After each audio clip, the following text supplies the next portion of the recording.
seguinte: as pessoas ricas acreditam que criam sua própria vida. As pessoas de mentalidade pobre acreditam que a vida acontece com elas. O que vocês têm a comentar sobre isso, do entendimento dessa parte do livro? Eu acho que isso fica bastante evidente, especialmente quando a gente entra em Instagram de pessoas famosas, né? Muitas pessoas vão falar, pô, você é rico porque você deu sorte, ou você... Inclusive, uma coisa que as pessoas usam é, você é só um vendedor. E é muito comum ver na internet, de maneira pejorativa, a palavra vendedor, sendo que as vendas são a parte mais importante de todas as empresas, né? Se não vende, não ganha dinheiro. Se não vende, não ganha dinheiro. Óbvio que cada uma vende de uma maneira, mas todas as empresas precisam de vendas. Então, existe uma cultura muito forte de falar mal do vendedor, de falar que as pessoas estão lá porque tiveram sorte, porque nasceram numa família rica. Ou as pessoas até fantasiam que as pessoas nasceram em família rica quando não nasceram. Né? Fala assim, não, você tá aí porque deu certo, seus pais eram ricos. Não, mas meus pais não eram ricos. Eram sim, para de mentir. Né? Isso já teve até em comentários de podcast nosso. Né? E assim, eu falei assim, caramba, então beleza, então não sabia, né? Alguma coisa do tipo. Posso pegar um adendo disso? Claro. Porque com a Malu acontece algo no contrário. É, muito engraçado. A Malu, quando vai falar do nosso crescimento patrimonial, ela fala, gente, eu nunca fui pobre. Aí as pessoas vêm nos comentários e falam, foi pobre sim, que eu lembro. Que eu lembro de você Tinha na casa cara de zoada, sofrida, caindo, cara de lembra? sofrida, no quartinho pequeno. Você era pobre sim.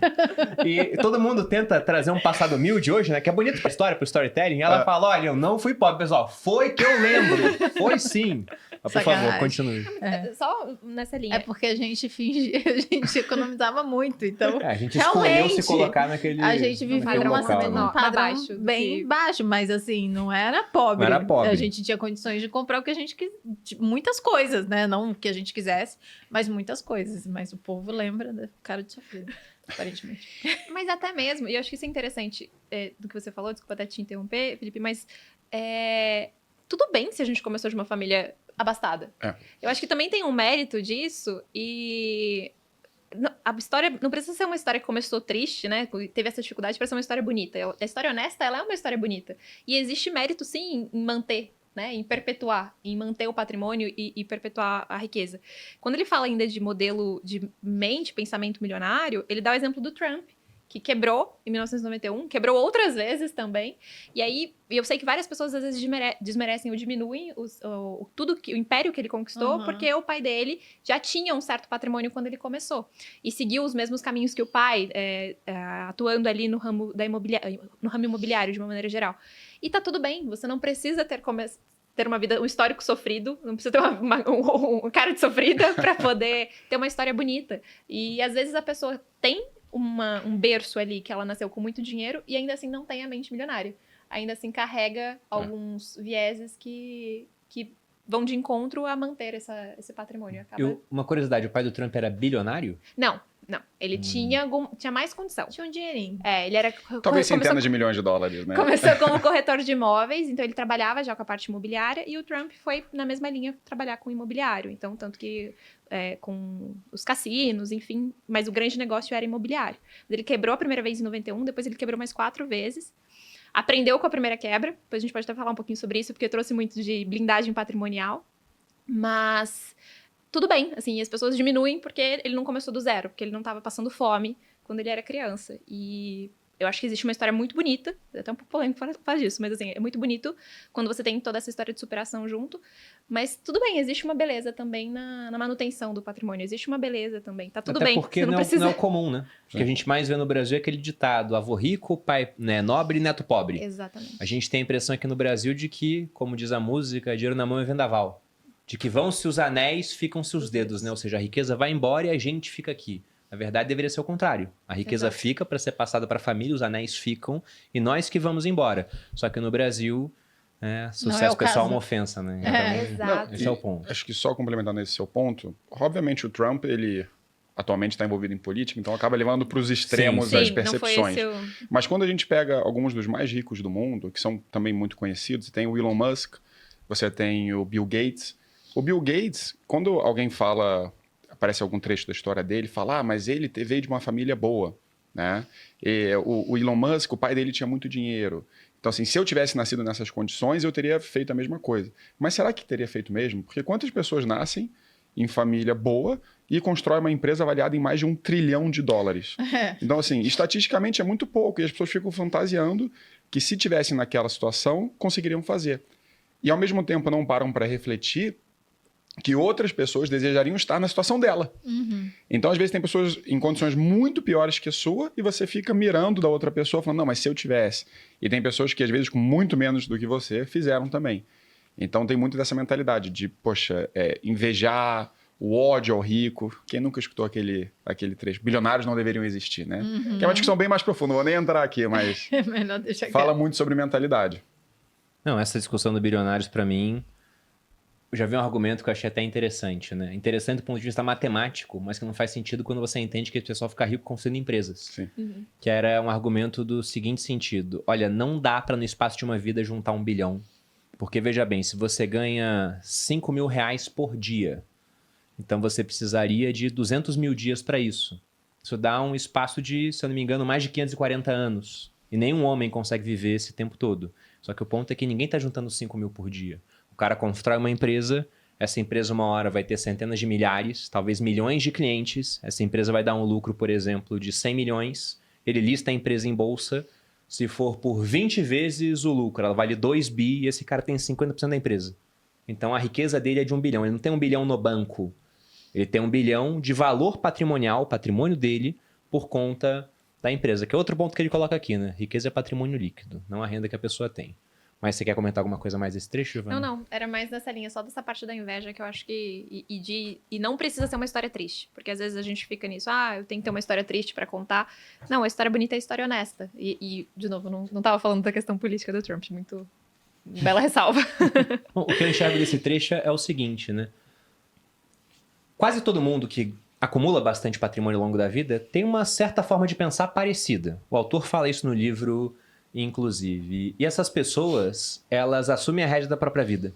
Inclusive, muitas vezes, elas pensam que têm controle sobre mais coisas do que de fato têm. Tipo, o mercado tá indo muito mal. Dane-se, a minha empresa ela vai crescer. Só que o cara acredita tanto nisso que ele consegue fazer muitas vezes. Em contraposição, você tem pessoas que simplesmente deixam a vida acontecer. Aquele pagode, né? Deixa a vida me levar. Então, se você quer realmente construir patrimônio, você tem que se tornar mais responsável pela sua vida do que simplesmente pensar, não, aqui na minha vida eu não faço as coisas acontecem. Simplesmente eu tô lá, e muita gente leva a vida assim mesmo. Cara, eu não sei que carreira seguir. E aí você arranja um estágio em algum canto e fala, poxa, eu vou seguir essa carreira então. Tô vendo um cara que trabalha aqui, ele faz isso, ganha relativamente bem, deixa eu fazer isso. Você não planeja os passos, você não toma as rédeas, simplesmente as coisas acontecem e você vai. Você tá no fluxo. Enquanto você poderia simplesmente pensar e falar, cara, acho que esse não é o melhor caminho para mim, deixa eu seguir um outro caminho. Então, essa conduta ativa, eu acho que está muito presente na vida de pessoas que conquistaram e construíram um patrimônio maior. Em contraposição, essa conduta mais passiva de que, cara, assim só fica certo se for, só fica rico se tiver no local certo, na hora certa. E olhe lá. Porque às vezes você não é a pessoa certa. Sim. A gente já ouviu muitos dos nossos amigos, inclusive a gente também já presenciou isso, de voltar para o lugar onde a gente teve a nossa adolescência e encontrar pessoas exatamente no mesmo lugar, né? Fazendo exatamente a mesma coisa que dava para fazer ali. Então, não, é disso que o Bruno tá falando. Se você for a pessoa que fica parado, você não vai... Só se bagulho bater na tua cabeça. Talvez, e ainda nem assim. Talvez nem assim. E tem um exemplo com investimento que eu acho muito interessante para mostrar como não adianta, por exemplo, eu indicar aqui, bati um papo com o Felipe, com a Giovana, e a gente encontrou um gestor que nós entendemos que o cara vai ser fantástico. E fala, cara, você tem que fazer uma coisa, investe no fundo desse cara. E provavelmente não daria certo para uma pessoa que não tem realmente uma mentalidade adequada. Por quê? Porque já aconteceu. Tinha um cara chamado Peter Lynch, ele é vivo ainda. Nos Estados Unidos era um gestor de um fundo chamado Magellan. E o Peter Lynch ele conseguiu, no espaço de 13 anos, uma rentabilidade média de 29,2% ao ano. Isso significa, na prática, que se você desse 100 mil para o Peter Lynch, em 13 anos voltavam 2,8 milhões. Em dólares, lembrando, né? 100 mil dólares volta 2,8 milhões de dólares. E aí você pensa, Bruno, eu só quero esse nome. Bota aí, né? Se inscreveu no canal, você recebe o nome desse gestor. Só que, enquanto ele teve todo esse retorno, boa parte do pessoal que investiu no fundo dele, você acha que ganhou ou perdeu dinheiro? Perdeu. Perdeu. Mas por que perdeu? Porque o Peter Lynch tinha um desempenho muito bom, aí saía na capa da revista, de ladinho, assim, com o bracinho cruzado, aí todo mundo investia no fundo dele. Só que era um fundo que investia em ações. Depois de um desempenho muito bom, você pode ter um ano ruim. Aí no ano ruim caiu, o pessoal tirava o dinheiro. Aí depois subiu, o pessoal colocava de volta. Então eles estavam o tempo todo comprando na alta e vendendo na baixa. O cara não quer investir em ações diretamente para não fazer isso, fazia a mesma coisa com fundo de investimento. Então um veículo altamente vencedor, uma performance incrível, mas a performance do cotista não é a do fundo, porque o pessoal não aguenta esperar. Infelizmente isso acontece. Né? E tem algo que ele fala no livro que, por exemplo, você tá fazendo a mesma coisa, mas a Malu falou, de repente você teve uma sorte e ganhou uma grande fortuna. E ele fala muito aqui, ele fala sobre energia, algumas coisas que, óbvio, cada um tem sua maneira de acreditar nisso, mas ele fala, se você não está pronto para receber essa quantidade de dinheiro, é muito provável que você venha a gastar esse dinheiro até voltar ao patamar que sua mentalidade está pronta para ter de patrimônio líquido. E a gente vê isso muito normalmente em loteria.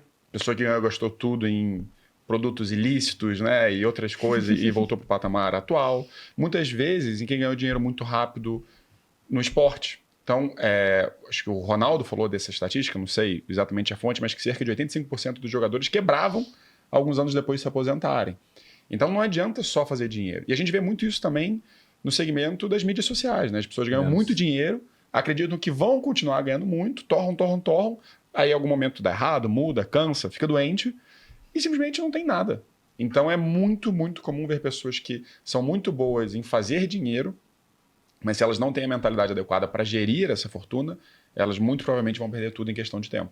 Herança, né? Sabe quando a gente vê jogadores de futebol que ficaram pobres, ou gente ganhando na loteria que ficou pobre, ou atores da Globo que tinham muito dinheiro em outra época e agora estão pobres? Daqui a alguns anos a gente vai ver um monte de gente do digital que fez muito dinheiro e vai estar pobre. E eu digo isso porque eu já tive reuniões com pessoas que faturaram dezenas de milhão e falaram, vamos investir esse dinheiro, não tem nada. Sim. Gastou tudo. E a empresa agora está faturando menos, por exemplo. Sim. Então isso será mais comum do que muita gente imagina. Mas desculpa te interromper, Giovana. Não, é porque essa linha na mesma do herdeiro. Então, às vezes, o herdeiro recebe, a pessoa recebe ali, uma empresa não recebe nenhum dinheiro. Uma empresa e a empresa quebra. Porque a gente tem isso estatisticamente provado, né? Comprovado. A gente chega à quarta geração com menos de 7% das empresas familiares sobrevivendo. Então, pensa, 7% das empresas, então por falta de preparação, por falta de uma mente. E eu queria só aproveitar para fazer um comentário, eu fui até buscar aqui. Vocês viram a Lucha? Não, que é isso? Um macaquinho? Não? É uma macaca. Ela transformou 1 milhão de rublos em 7,5 milhões em 10 anos. Ela ficou entre o top 6% performance de gestores profissionais. Porque ela não mexeu em nada. Exato. Isso é verdade. Ela investiu num fundo inicialmente, montou uma carteira aleatória e deixou. Exato, porque é uma macaca, então ela não movimentou. Assim, obviamente ela não movimentou, né? Porque ela é uma macaca. E ela ficou... Vamos sempre explicar. A minha pergunta é porque, por exemplo, acho que o Felipe já me mandou isso, é um cara que faz trade usando uma galinha. Você já viu isso? Já mandei. Acho que o Felipe mandou. O cara pega a galinha dele, aí bota lá 2 opções, né? E aí hoje a gente vai o quê? Vai ser na ponta comprada ou na vendida? Aí bota 2 botões com milho em cima. Ela vai e come o milho dele. Vamos vendido. Qual ativo você quer? Bota lá uns ativos, petróleo, milho. A gente vai de ouro. Aí a galinha escolhe os parâmetros, ele programa e a galinha muitas vezes ganha dinheiro. Então, ele posta quando ganha, né? Não sei se posta quando perde. Não, ela foi um experimento de uma revista russa em 2008 e ficou entre os 6% melhores gestores profissionais. Obviamente, foi um experimento, uma brincadeira, mas por conta do exemplo que você deu, né? Dessa ansiedade que às vezes a gente tem por uma falta de suporte, mentalidade, experiência, de querer tirar esse dinheiro e movimentar o dinheiro. E ela teve um sucesso aí, e por um experimento, justamente por conta dessa postura mais paciente, mais passiva, que muitas das vezes a gente não tem. Era só esse... Bom, e tem algum princípio que vocês gostaram muito e falam, cara, a gente tem que abordar um desses? Deixa eu... Eu gosto de vários, mas eu gosto muito de queria falar um pouco sobre o segundo. O segundo? As pessoas ricas entram no jogo do dinheiro para ganhar, e as pessoas pobres entram já com a mentalidade de perder, né? Como isso é claro quando a gente olha em negócio. E aí vou dar um exemplo do que eu já vi com um cliente, infelizmente. A gente começar a conversar sobre modelos de negócio, faturamento e escala, e eu recebi o seguinte comentário. Poxa, doutora, mas aí eu vou sair do Simples Nacional. E o Simples Nacional, rapidamente, é o limite de faturamento de 4,8 milhão. Então, se você recebe mais que isso, você está faturando 5 milhões por ano, você deixa de estar enquadrado no Simples Nacional, que pode ter uma vantagem tributária. Nem sempre tem, né? E esse jogo do ganhar, de entender que, cara, a gente tá ali para fazer dinheiro. E o skin the game, junto. Que é diferente de quem tá ali meio que com essa mentalidade de de pobre que ele fala, né? Uma mentalidade de colocando o pezinho na água, não tenho tanta certeza, não tenho tanta fé naquilo que eu tô colocando no negócio, não se compromete de fato. O tal do bife a cavalo, ele é o ovo, é a galinha, né? Que coloca o ovo, não coloca a carne, não é o boi, que se compromete e se entrega ali. O rico, ele tem essa mentalidade de realmente entrar no jogo e skin the game, né? A pessoa o rico, de novo, mentalidade rica, né? Sim. Que naturalmente, segundo o autor e o que a gente acredita, que mais cedo ou mais tarde você ganha. Eu lembro que uma vez, eu tava conversando com o meu marido, e na verdade eu tava nem conversando comigo, ele tava conversando com outra pessoa e eu ouvindo ele falar. E aí perguntaram assim pra ele de um negócio dele, mas e se não der um negócio, um business, e se não der certo? Ele falou, não tem opção de não dar certo. E eu olhei assim, eu falei, nossa, que confiança. Que homem. Que homem, é? Eu falei, encontrei no bolo Tinder, viu, pessoal? Mas, e eu olhei e falei assim, e é essa mentalidade, de assim, estamos no jogo pra ganhar. A gente não tá aqui pra testar, pra ver o que acontece, de, ai meu Deus, é um comprometimento, de fato, é o skin in the game. E eu acho isso interessante. Esse ponto é muito legal e eu ainda complemento, porque eu acho que ele existe em vários segmentos e momentos da vida da pessoa. Tem a mentalidade que quando está lá no comecinho, quer começar a construir uma empresa, mas isso também impacta pessoas que construíram empresas de sucesso.